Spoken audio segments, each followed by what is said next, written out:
Selam arkadaşlar, kanalımıza hoş geldiniz. Bugün sizler için sevimli oyuncularımız Birce Akalay ve İbrahim Çelikkol'dan çok güzel kareler hazırladık. İbrahim Çelikkol, Kör Düğüm, İffet, Siyah Beyaz Aşk, Merhamet ve birçok dizide rol almış ve herkesin beğenisini kazanmıştı. Biz de sizler için onların en romantik videolarını derleyip topladık.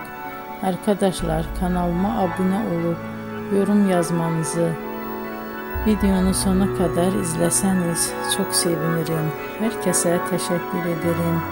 Bizden bu kadar arkadaşlar.